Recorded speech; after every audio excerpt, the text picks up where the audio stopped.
Deuteronomy 28:68. Ships, slavery, and the scattered Israelites. Most people reject Deuteronomy 28:68 because they cannot accept that God would allow this kind of judgment to fall on his own people. But the question is simple. If the children of Israel were going to be scattered like the sand of the sea, how were they going to be transported in ancient times? Did they walk across oceans? Did they take airline trips? No. The prophecy said they would be taken by ships. Wake up. Deuteronomy 28:68 says, "And the Lord shall bring thee into Egypt again with ships, by the way whereof I spake unto thee. Thou shalt see it no more again.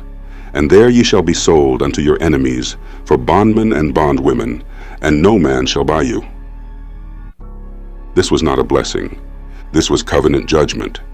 Deuteronomy 28 was spoken to Israel, not to every nation, not to all mankind. Moses was warning the children of Israel what would happen if they broke the covenant of the Most High. And one of the final curses was captivity by ships. Notice the details. He says, "The Lord shall bring thee into Egypt again with ships." Egypt represents bondage. Egypt represents captivity.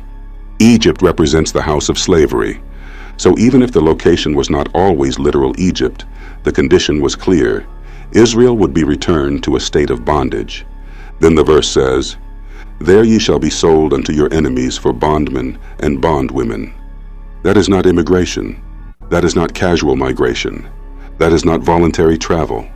That is enslavement. Men, women, and children sold to their enemies. And the prophecy says, "No man shall buy you," meaning there would be no redeemer among men to deliver them from that captivity. This is why the prophecy matters. Because God told Israel beforehand that disobedience would bring scattering, slavery, and oppression. And when people say, God would never do that, they are arguing with the text.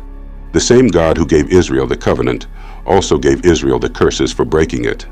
Deuteronomy 28 is not about feelings. It is about identification.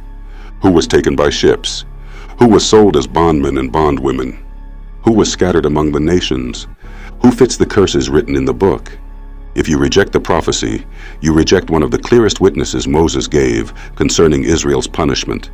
So read Deuteronomy 28 again, not through tradition, not through emotion. Read it as covenant judgment on the children of Israel. The ships were not random. The slavery was not random. The scattering was not random. It was written, and it happened for a reason.